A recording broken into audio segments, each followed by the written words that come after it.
आपको बताएं कि इरफान अहमद नाम के मौलवी ने अगर आतंक का बीज रखने की शुरुआत की तो उसकी खतरनाक सोच को मोहम्मद उमर ने अंजाम दिया। वो बाद में रिक्रूटर भी बना। कश्मीर के पुलवामा जिले के कोइल गांव का रहने वाला उमर डॉक्टर बनने के बाद अपने लोगों का हीरो था, लेकिन अब वही लोग उसे लेकर शर्मिंदा हैं। इरफान ने सबसे पहले अपने ही गांव के मुजम्मिल को अपने साथ शामिल किया तो उसी के गांव का है, दोनों का घर भी आसपास है।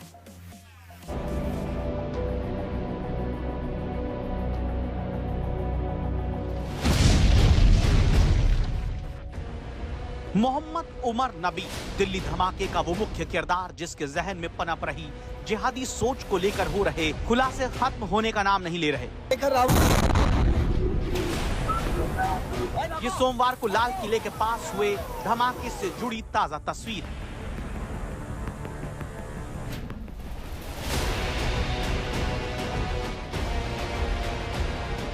जिस गाड़ी से उमर ने धमाका किया वो कितना जबरदस्त था, इस सीसीटीवी कंट्रोल रूम में देखिए कैसे धमाके के बाद एकदम लाल गुब्बारा धमाके का नजर आता है।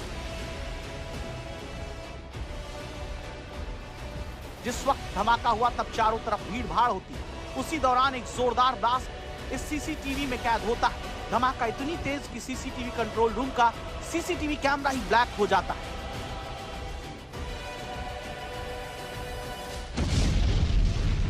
ये उमर ही है जिसने टेरर गैंग के साथियों के साथ मिलकर धमाके की साजिश रची और जिस गाड़ी से ब्लास्ट किया उसे चलाता हुआ उमर ही दिखा।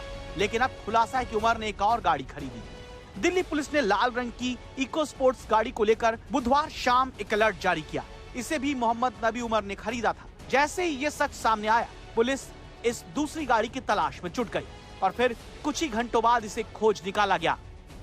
DL10C के 0458 नंबर की ये गाड़ी साल 2017 में राजौरी गार्डन के पते पर रजिस्टर्ड हुई थी। कार खरीदने के लिए उमर मोहम्मद ने नॉर्थ ईस्ट दिल्ली के घर का फर्जी पता दिया था। दिल्ली पुलिस ने इस पते पर बुधवार देर रात छापा मारा और खबर यह है कि इस गाड़ी को बरामद कर लिया गया है।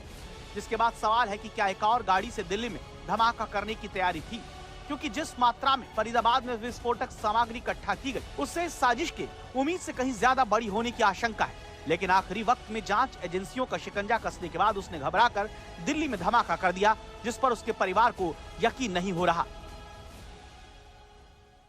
तो कितने टाइम से वो वहाँ फरीदाबाद में जॉब कर रहे थे? मुझे लगता है 2 या 3 साल। 3 साल से। हाँ। 3 साल से। जो उनके 2 भाई हैं वो क्या करते हैं? वो तो प्राइवेट, बड़ा भाई तो प्राइवेट जॉब करता था, छोटा भाई पढ़ता था, वो तो स्टेनोग्राफी और PG में इन्वॉल्व था। बस। तो रात को कितने बजे पुलिस आई और किस किस को जो है उठा के ले? एक तो मेरे शौहर को ले गई, आशिक हुसैन भट्ट को, और मेरे देवर को उठा के ले गई, ज़ुहूर इलाही। हाँ। ये दोनों भाई हैं? दोनों भाई हैं। तो जो एलिगेशन अभी लग रही है कि वो इस ब्लास्ट में इन्वॉल्व है, कुछ ऐसा शक है आपको या कभी ऐसा? नहीं, मुझे तो यकीन नहीं हो रहा है। हम वो कहते हैं ना, आसमान से गिर पड़े। हमने फैमिली मेंबर्स से बात की और उन्होंने कहा कि जुम्मा को यानी कि फ्राइडे को लास्ट उनसे बात हुई थी और उस वक्त सब कुछ नॉर्मल लग रहा था। वो ये कह रहे थे कि वो बिजी हैं, यहाँ एग्जामिनेशन चल रही है, और फ्राइडे के बाद से उनका फोन स्विच ऑफ हो गया।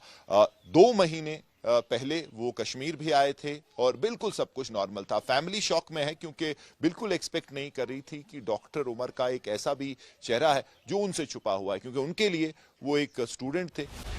पर उमर को लेकर अब ये पता चला है कि वो अदील और मुजम्मिल के साथ मिलकर काम करता था। तीनों मिलकर आतंकी लॉजिस्टिक नेटवर्क चलाते थे। उनके नेटवर्क में 9 से 10 लोग थे, जिनमें 5 से 6 डॉक्टर थे। यही नहीं, डॉक्टर उमर और डॉक्टर मुजम्मिल के पासपोर्ट से पता चला कि उन्होंने टेलीग्राम ग्रुप से जुड़ने के बाद तुर्की की यात्रा की थी। एजेंसियों को संदेह है कि ये यात्रा आतंकी संगठन जैश ए मोहम्मद के नेटवर्क से जुड़ी हो सकती है। शक है कि उन्हें तुर्की में ही इस ऑपरेशन के निर्देश मिले। हालांकि सवाल है कि क्या वहां किसी ट्रेनिंग कैंप में दोनों ने हिस्सा लिया।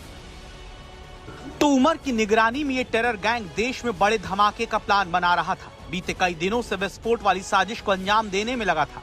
जांचकर्ताओं को शक है कि इस ग्रुप के पास अमोनियम नाइट्रेट, फ्यूल ऑयल और दूसरे हाई ग्रेड विस्फोटक थे, साथ ही एक डेटोनेटर भी, जिसे उमर कार में लेकर फरार हुआ था।